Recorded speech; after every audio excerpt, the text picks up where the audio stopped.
I regret that day. Just that I didn't know what was going on.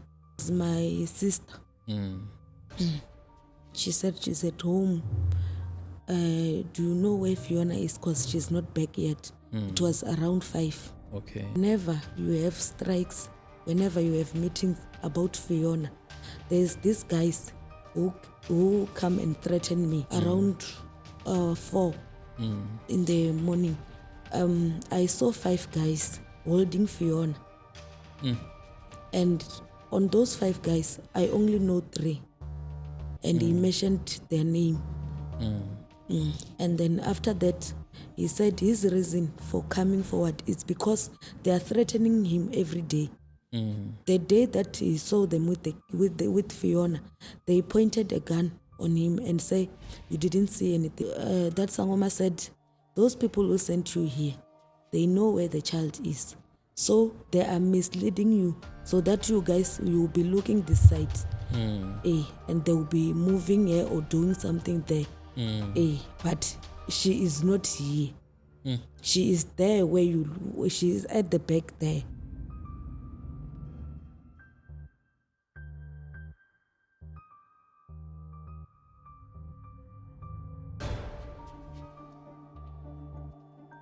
Hello and welcome back to the Hope Revolution podcast. My name is Muraro, and once again, I'll be your host for the day. I'd like to just start off by giving a lot of thanks to you guys and welcoming you to this amazing journey that we're going to embark on together. Whatever it is that we're going to discuss here is, designed to enable you to learn. It's designed for us to be able to support the person who came through to this specific platform.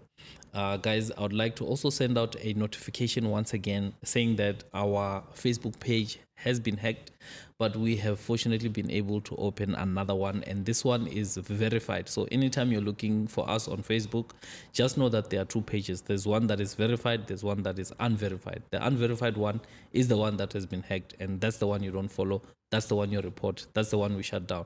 But the one that's verified is the one that we must all connect to and, rejoice in, engaging there. So the other thing that I would basically want to mention is that we are approaching the end of our season 1 for the Hope Revolution podcast, and we are just left with merely just 4 episodes. So yeah, through this whole experience, we'd just once again like to thank you for the continued support. And also advise that this is not the end. We're going to be implementing new programs going forward. For example, there are people who would like to come through to the platform that don't have the resources. So we're implementing a program called Long Distance so that we could both communicate together over the phone. You could still have that ability to share your story when necessary. We're also going to implement another program called Confessions, because we have seen that there's a lot of people who want to come through and speak about what's weighing them down. We also have a docu-style approach that we're going to be implementing for all our viewers and all our for all our guests, just so that we can then follow the story and find out what has happened since our guests have come through. We will be continuing to shoot normal podcasts, but we will be, accommodating much less number of people because of the additional production requirements that are required from now going forward. But without wasting time, let's get into the purpose of the day. Today we've got someone who felt it necessary as well to come through and share his story. Please note that me and my guest, we speak the same language today, so we might jump off and go in a certain direction, but we'll make sure to have subtitles where possible. And yeah, let's just get into it. Karazurin. When you greet in Venda, you say Hurini, which means how are you? Over.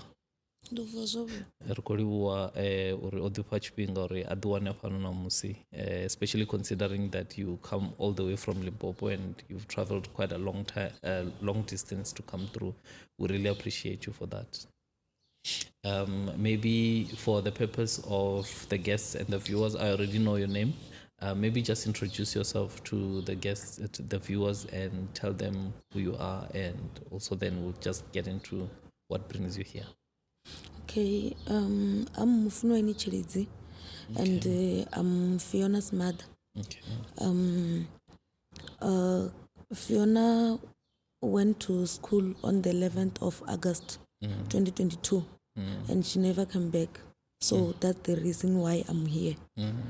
Okay. No, thank you so much for sharing.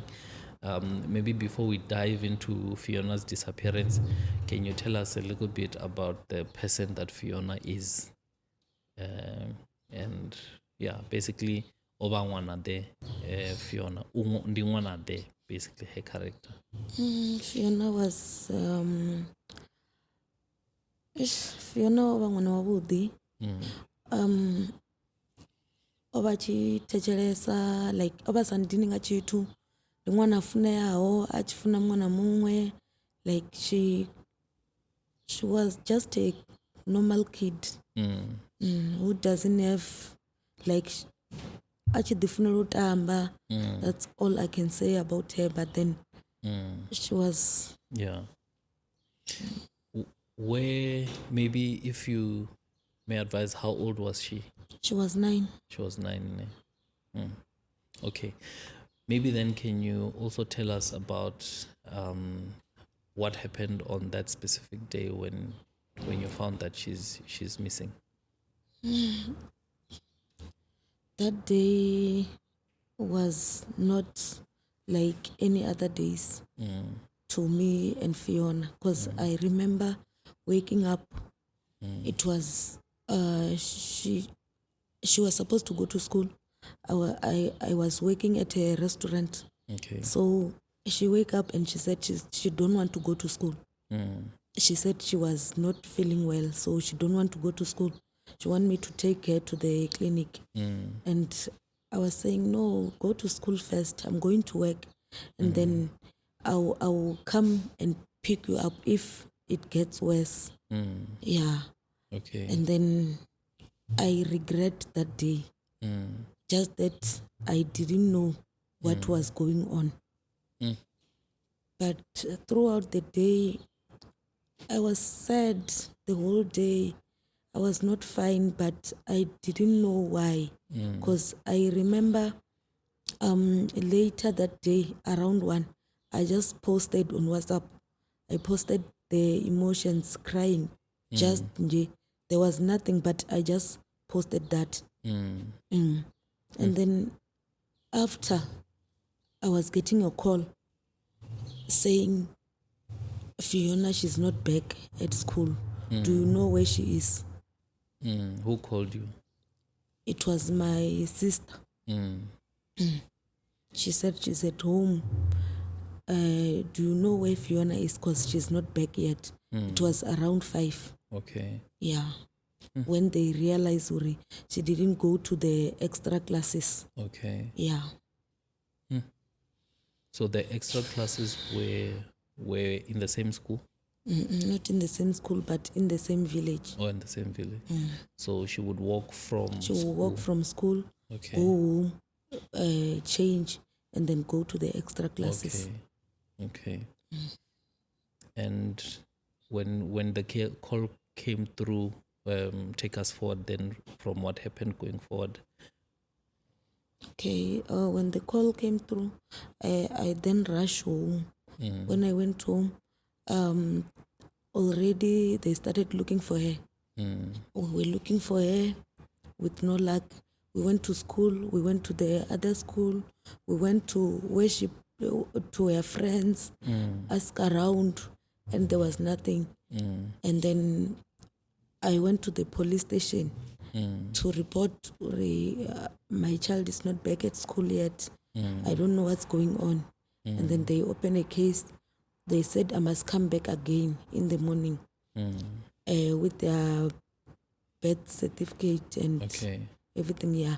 And then I went back. When I went back, the police went to the school. They interviewed the kids at school. Other kids said they saw her. Okay. And they were going home with her.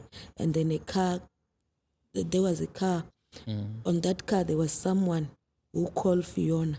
And then she went there. Okay. Yeah. And this tell us about this car. Who was in this car? What kind of car was this? I don't know. You don't know? I don't know. Were there any other witnesses aside from the children? Yes.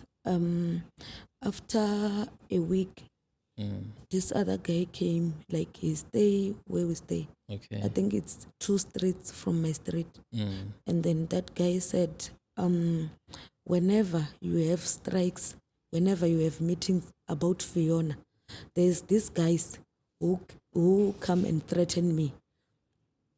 Later that day, around 4 in the morning, I saw 5 guys holding Fiona. And on those 5 guys, I only know 3.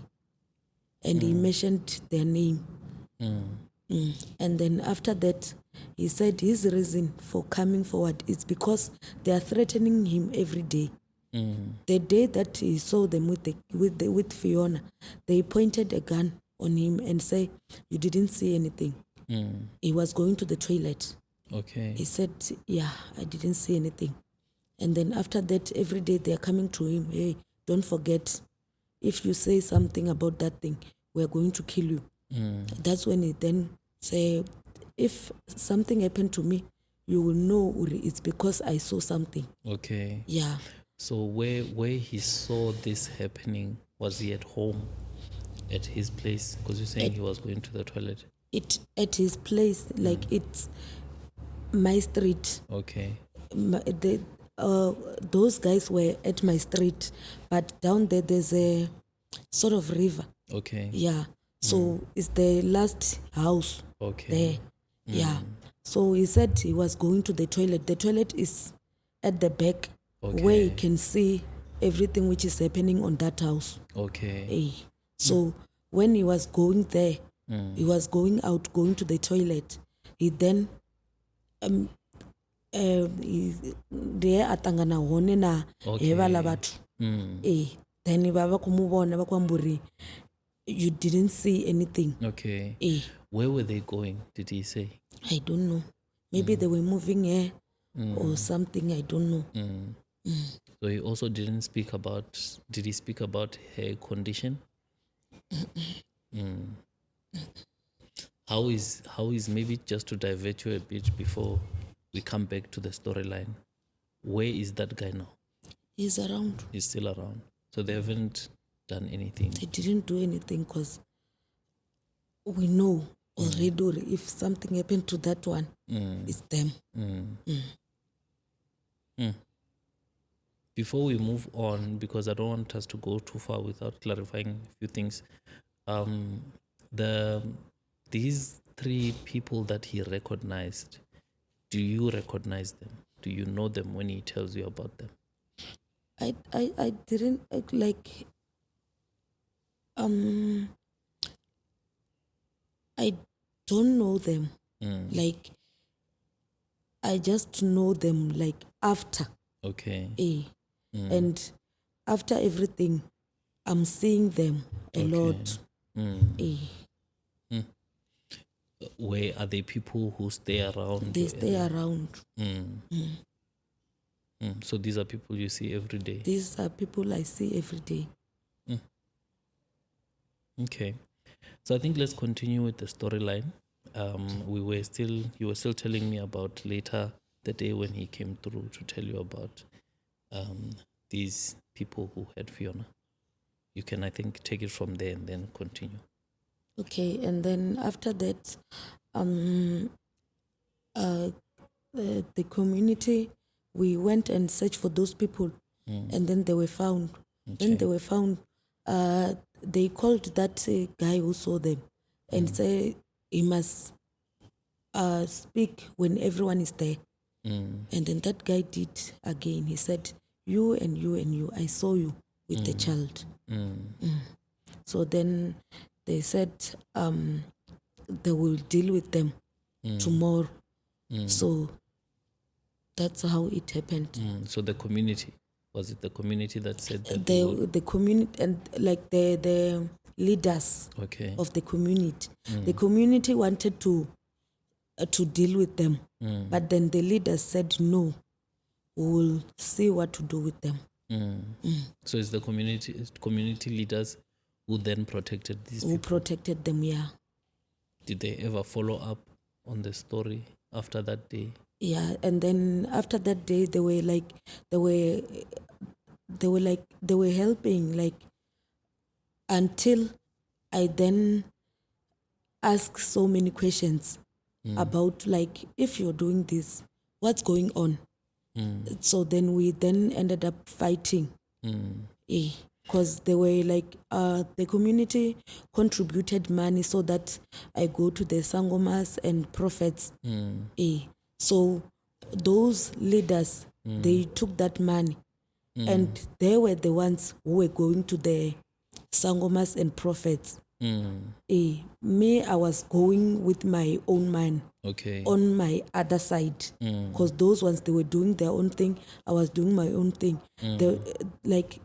Then I then asked them, Uri, okay, so why are you going there without me? Because I am the mother. And how come you guys go on your own Without you? Without me? Because I remember this other time, this other lady said she had to stand in and pretend as if she is me. She was being called Fiona's mother. They were like, I agree, Uri, on our culture like this, they call it ndaira, I don't know. Yeah. So that person was performing those things. Like Samia Fiona. Yeah. So she was on behalf of you, maybe what we can say. On behalf of me, yeah. Yeah. On the clarity for guests in Venda, when we say ndaira, we mean a ritual.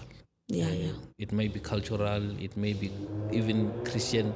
You find these rituals being done. So in Venda, when we say ndaira, we just mean a ritual. So she was performing a ritual on your behalf, pretending to be you. Okay. So then what happened? So then I then have questions, and then they say they were given instruction that my child is at Messina. So they wanted to go to Messina, and then I was passing. When I was passing, I saw them, those people having a meeting, and then I went there and say, and then what's going on? They say, we got a tip off, we're going to Messina. And I said, I want to go also. And then they said, okay, it's fine, we can go with you.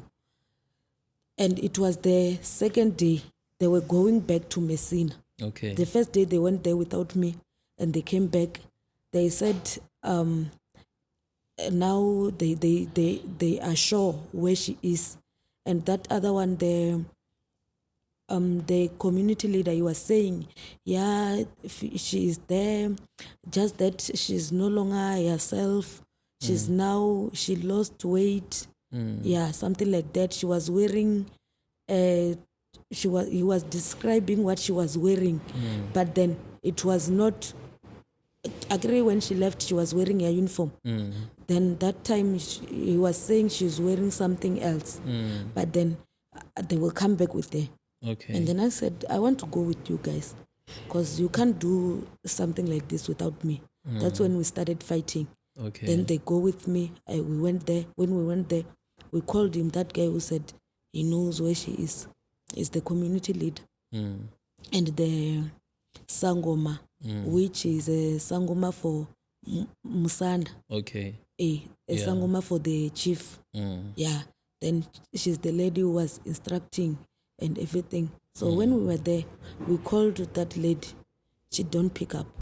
And then we called that guy. He don't pick up. Then we are stuck there. So when we are stuck there, those people, they said, let's just go to any Sangom and consult, because they are not picking up, and already we are here. So we cannot go back without doing anything. Then we went there. We then go to that Sangoma. We didn't know any place there. Okay. Then we went there. When we got there, those people, that Sangoma said, those people who sent you here, they know where the child is. So they are misleading you so that you guys, you will be looking this side. And they will be moving here or doing something there. But she is not here. She is there where she is at the back there. And those people who are not picking up, the phone. They are the ones who knows everything. So then I'm with the other team.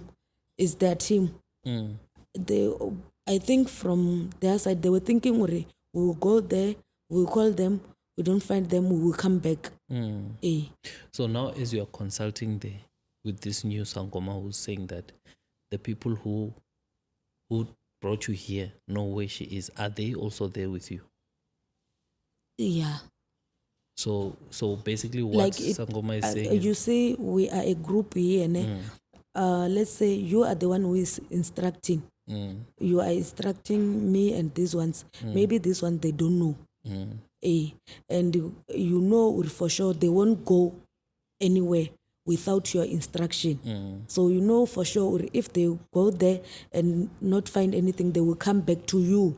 And you will instruct again. But then that day we didn't go back. We convinced them, let's just try something else, because we cannot come to Messina and go back. Mind you, we are using that money which the community contributed. So we then went there. They said what they said. After that, those guys, they were in shock, because they think we are looking for one thing, but then when we go there and they were being told, these people know something. So they said they want to consult again. They want to go to another Sangom. They want to consult again. That's when I said, it's fine, you can go and consult again. On my side, I was consulting on my side, and they were telling me the very same thing that I had there.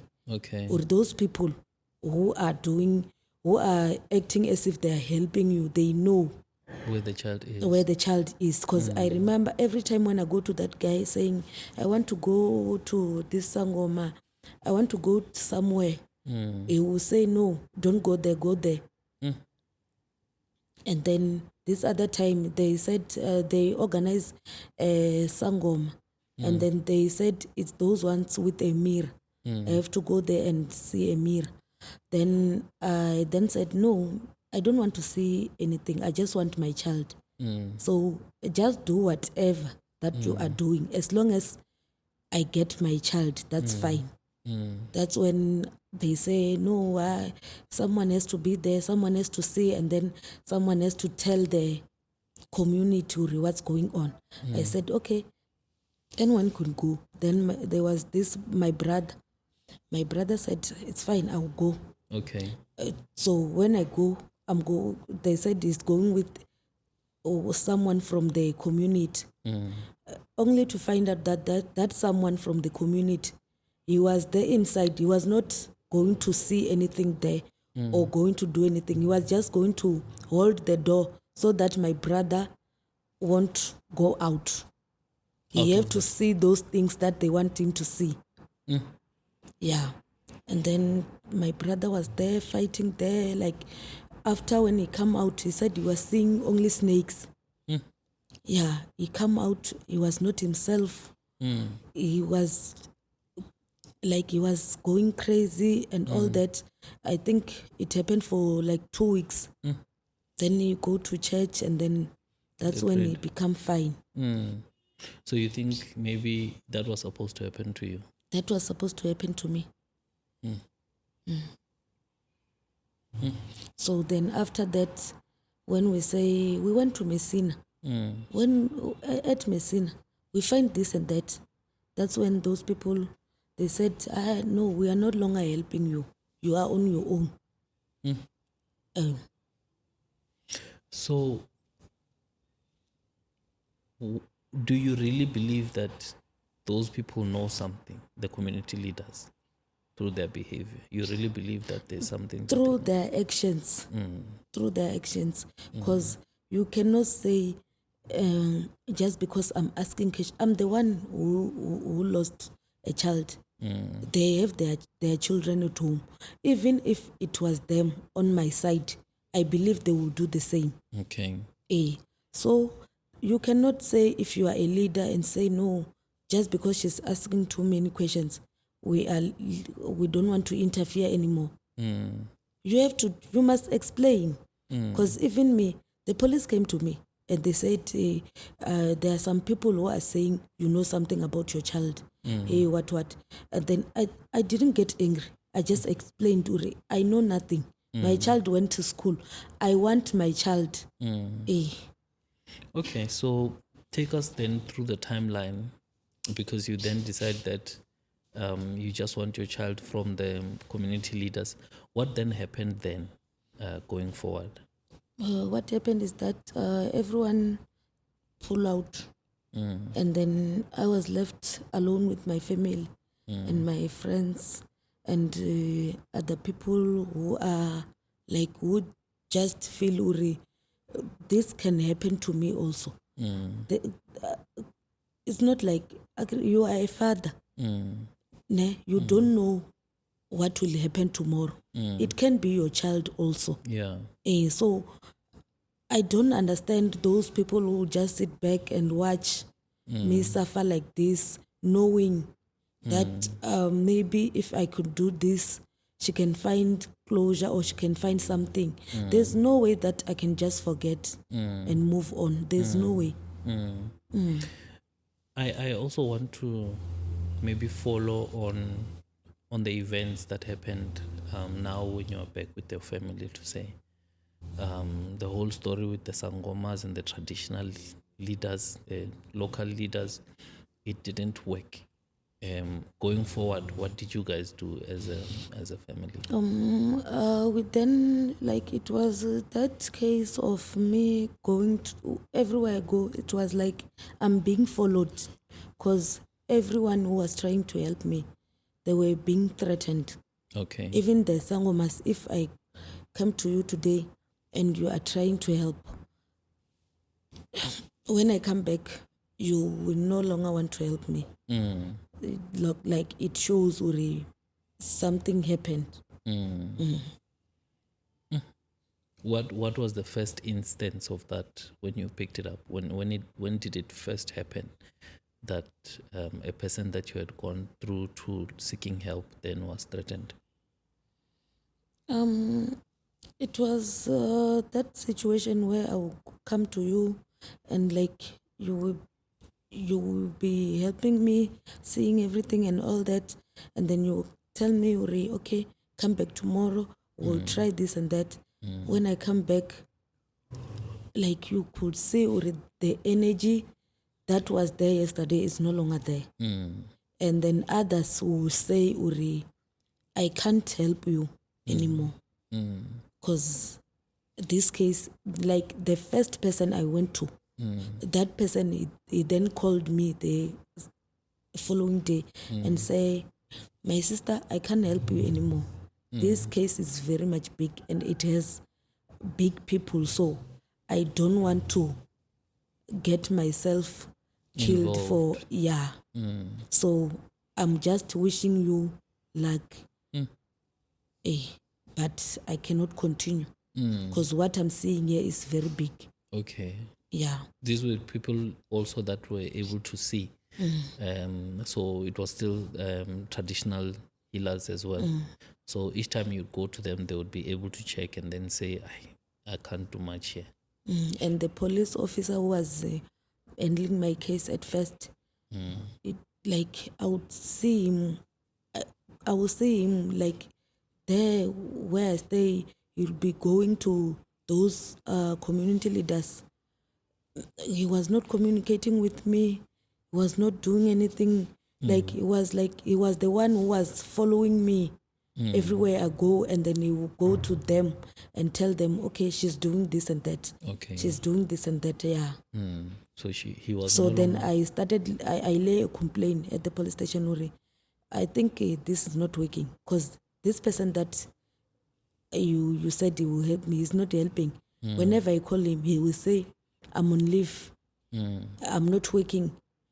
Like if it's after 5, he'll say, call me tomorrow. I'm not working now. I knock off. Tomorrow you will call him. He won't pick up. Like maybe just to cut you, I wanted to also get a sense of at what point did you go to the police and then what happened when you went there? When did you go to report? I went to the police the very same day.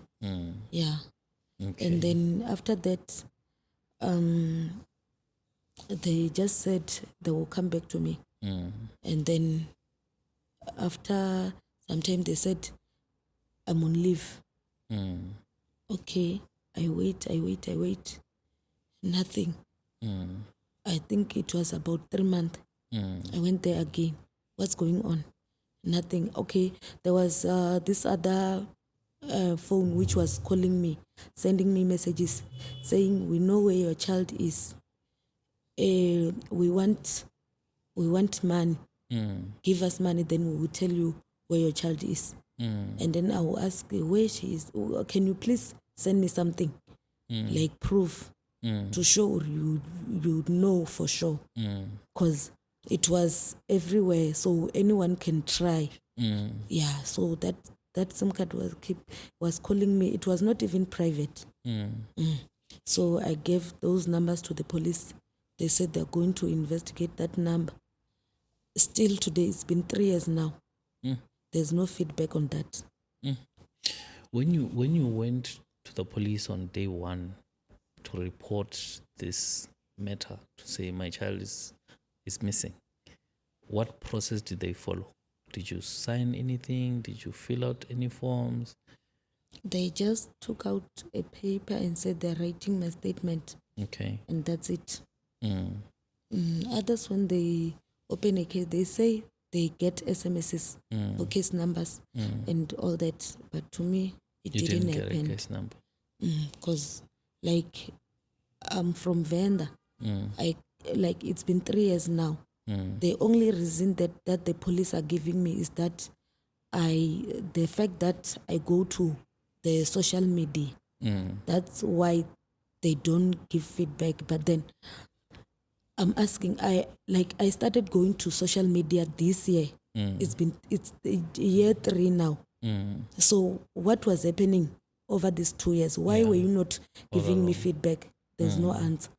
But then now they want me to stop going to the social media. And I won't stop going to the social media, because what if Fiona, she's out there? What if she's somewhere? What if she happened to have a phone and see one of these episodes? Maybe it can help. Or what if someone recognize her through this social media thing? So that's why I'm saying I won't stop going to social media, because I don't know where will I get help. So you never got a case number for this? I don't have a case number. I went to I was complaining since day one. Why am I not getting any assistance? Because there will be people threatening. And I remember this other time, after a year, we find their clothes. Wait, where? They throw them near the dam. Okay. After a year, her uniform, her books, everything. They called me. I went there. And when I went there, those people, the community leaders and everything, and the chief, they said they are not getting involved. They are no longer involved in Fiona's case. But then, the day where those clothes were there, those are the people who were there first before me. And after that, we went there, and then they asked, are these Fiona's clothes? I said yes. They took those things. And after that, they continue, they are not helping me anymore. But the clothes, the police took the clothes. Okay. But what I'm trying to say is that why were those community leaders who said they are no longer helping me, what were they doing there? So how long after Fiona had gone did you find the clothes again? A year. After 1 year. In what condition were those clothes? They were fine. It was like someone came and threw them there. Were they clean? They were clean. Yeah, they were normal. They were fine. Even the books, you were able to read the books. And if we are to say they were there for a year, they were rain, they were everything like they were in good condition. Yeah. You could read Fiona's book. You could the person who said he found those things, he just saw Fiona's name. And then who called you to say that? It was the police. And then where did the police get the tip off to say such and such had happened? They said from the chief.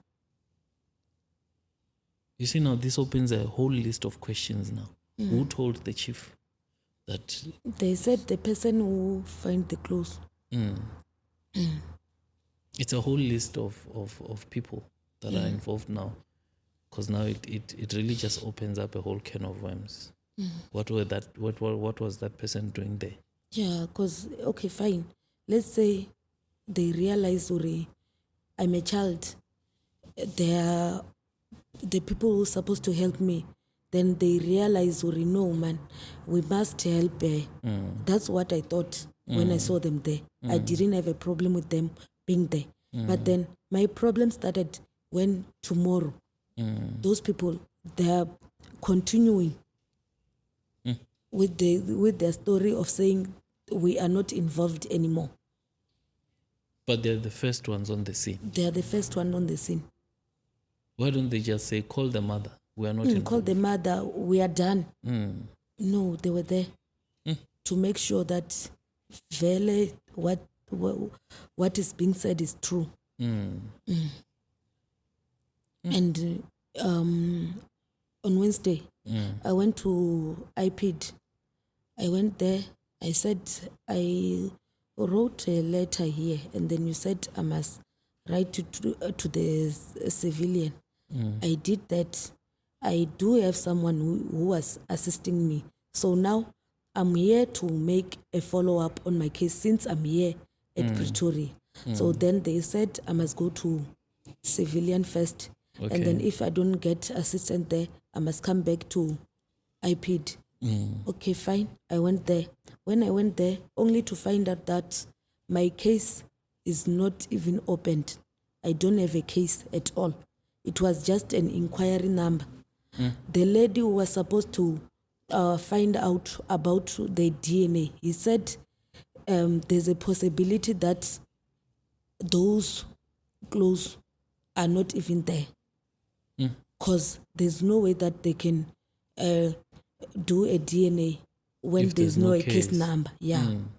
Because even she was struggling to follow up. Also, you took those clothes and then you gave them to the police to say, I didn't even touch them. Oh, okay. They were taken on They the just day. said, I must come and see, is it Fiona's clothes now? And then I check. I said, yes, it's a things. Then they said, move back. They take pictures. They take the clothes. They say they are going to lab. I went to the police. They took DNA on me to see if they match Fiona's clothes. And then after that, tomorrow, I was at home. I got a call again. They come at home. They said they are the people from the lab. Okay. They took a DNA. They said they want it to be fast. Okay. Because those ones, they must go through Korea. So now, if it's someone who's going with the DNA, maybe it will be faster. Only to find out that was not true. So, wait, you're saying the person, the people from the lab themselves came to your premises to take DNA samples, and already you had gone through. This was the following day after you had been with them. The first day, I went to the police station. They took my DNA at the police station. They said it is going to Pretoria together with Fiona's. Okay. So after that, the day after, they came to my home. They took another DNA. Were these the same people that you were with the previous day? No, the people I was with the previous day, they were the other ones. They were the police. Okay. So then they said it's someone from the lab. Do you have their contact details, those people? No. When they arrived, they identified themselves as people who were coming from It was one person. Yeah. It was one guy. And what sort of DNA samples did he take? Was it blood Those things. or mouth swabs? And he was alone. Why wasn't he with the I investigator? think there were two. There were Okay. two, yeah. There were two. It was the driver and him. And their car was branded. They were in uniform. No, it was not. They were not wearing uniform.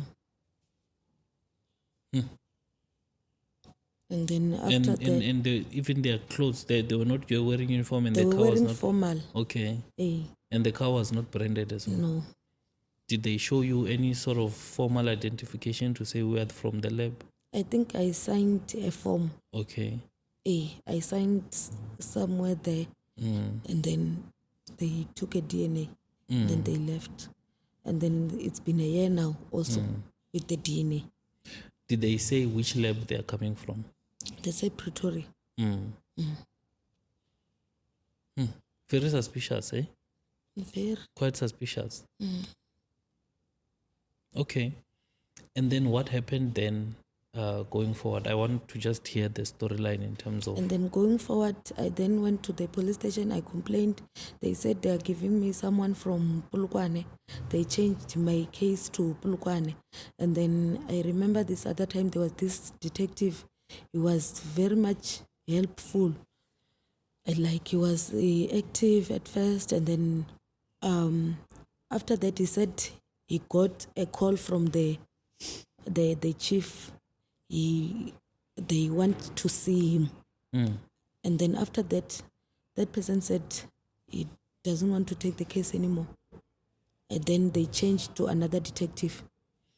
Wait, so this new investigator who is working hard on the leads that are there, he gets called to the chief in your local area. After having gone there, he doesn't want anything to do with the case anymore. It then stopped everything. Then like when I call him, like actually we used to talk every now and then. We used to talk With the chief? We used to communicate with that The detective. investigator. Yeah, Okay. we used to talk. We used to communicate. Used to give feedback. Even when he was going there, he did inform me, Uri, I got a call there. I'm going there. So after that, when he went there, he came back. When I called him, it was like, hey, you are giving me pressure, hey, what? Hey, if you don't want me to help you, let me leave it. And then after that, I then complained to the person who was helping me. Now he's saying something else. Last he said he's coming to me, he want to show me what he want to give me feedback. But now, after he went there, he's saying, no, he's not coming anymore. What's going on? And then they changed to another detective. The case was handed over to another Another detective. Okay. And then they came, they were a group. Okay. Yeah, they were a group. They came to me. I told them the whole story. They came to the eyewitness. He told them the whole story. There were other investigators who were coming every day, like who give statement. The eyewitness will give statements, but then after that they said, this statement of an eyewitness, I don't trust it. Yeah, so we cannot use it. Yeah, that's what they said. So they didn't even bother to go to those people and ask what's going on. Yeah, they just said, they just judge Uri, that one, the eyewitness is lying. So that's what happened. And then now, the only time I get to see the police is when I complain or I go to social media. They will come to me and they will make me sign this other form, like it's like a registration, a register. Okay. Yeah, I will register, or yes, they came to see me. But I think they're doing it for when I complain. Okay. They will say, we went to her, just that we can't say anything because she will go to social media. What will I go to social media and do if there's any progress? There's no way that I can come to social media and say, they're helping me, they find this and that. No, I cannot come to social media if I'm getting assistance from the police. But now I'm coming because there's nothing that they're doing. Even when I was there at the civilian, they were surprised, Uri, how come you don't have a case? The clothes were found. There's eyewitness. Like later, somewhere around, we were at home. Some people just came. They just burned the car.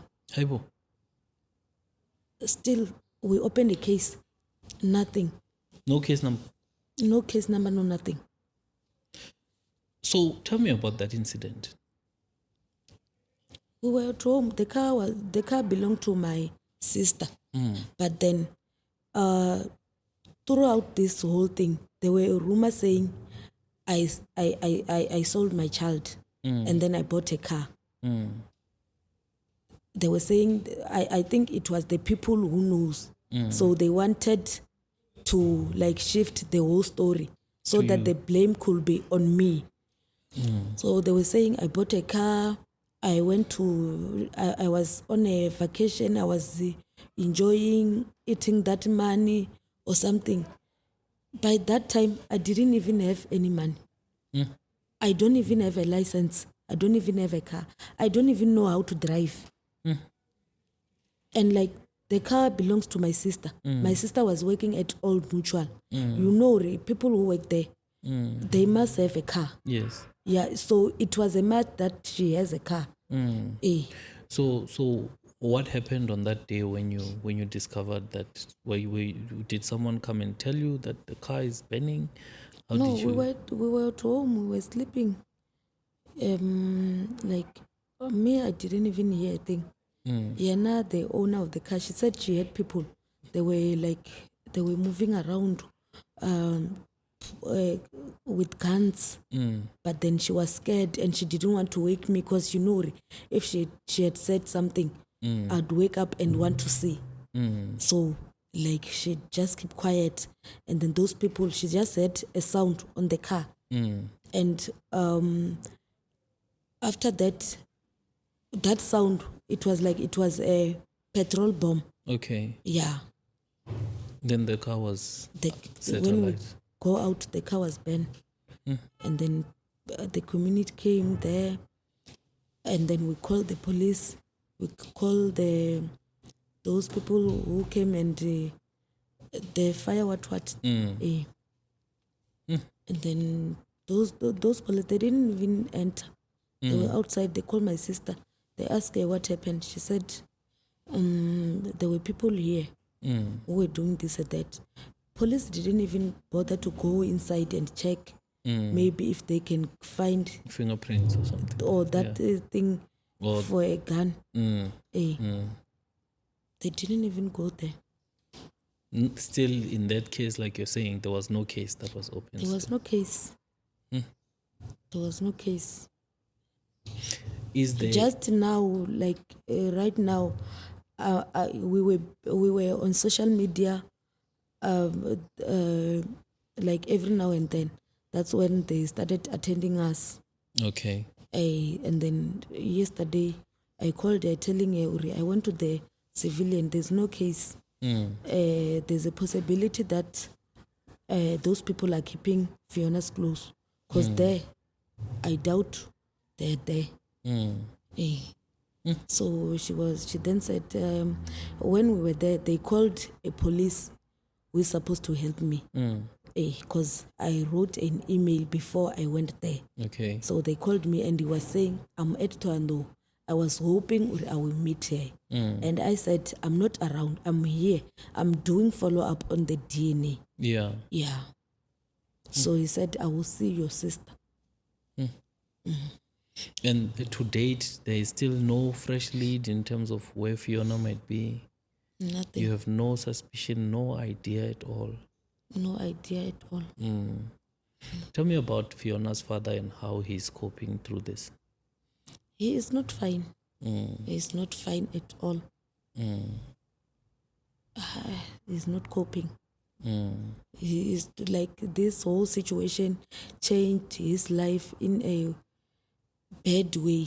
Yeah, like he's not someone that I can say he can come and sit like me and share his story like me.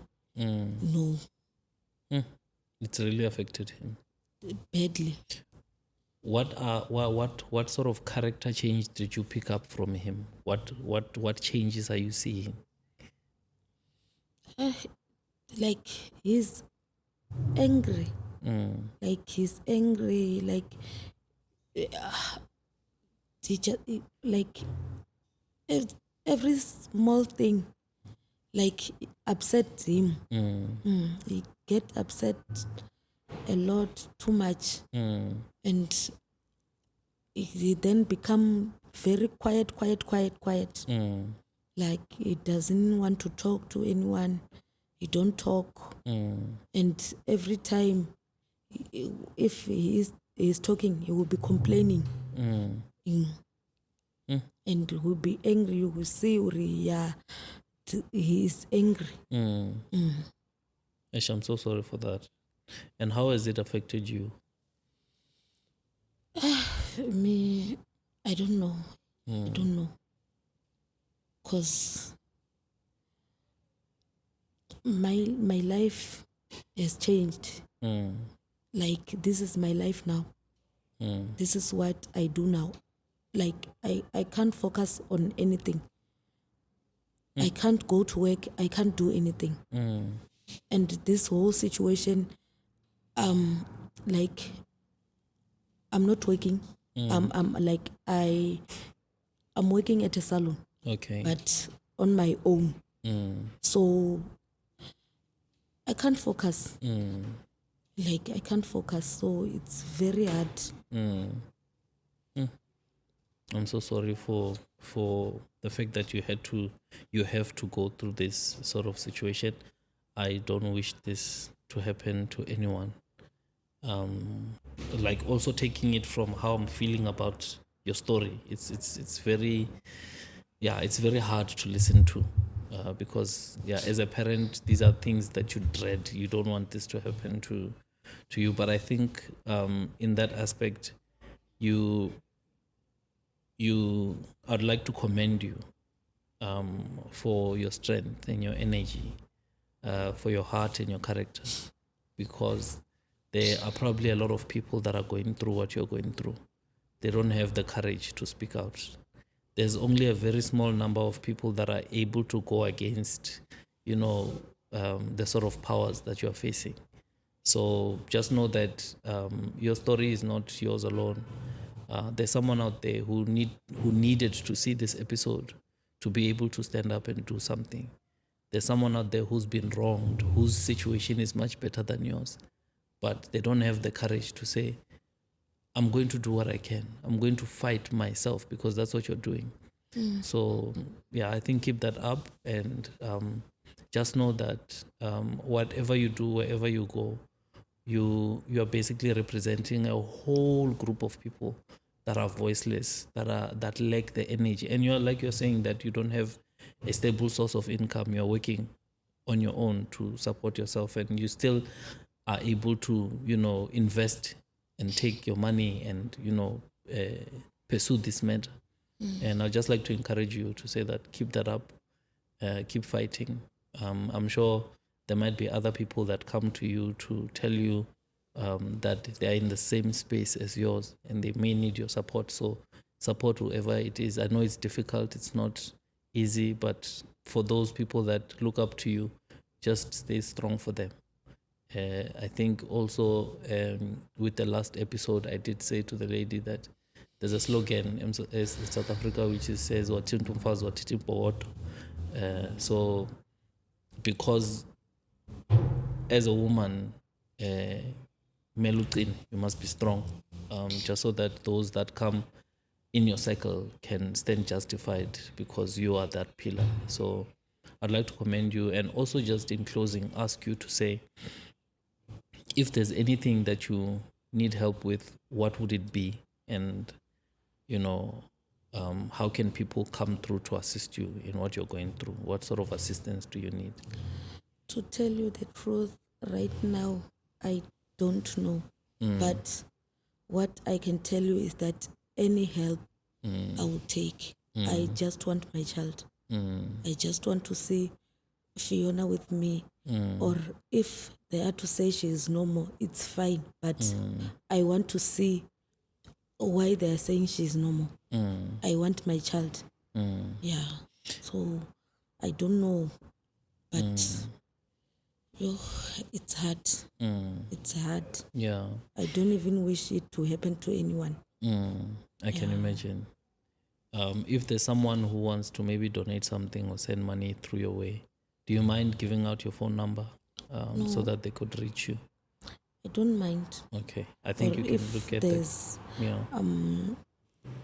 sangomas or those prophets who are willing to help for free.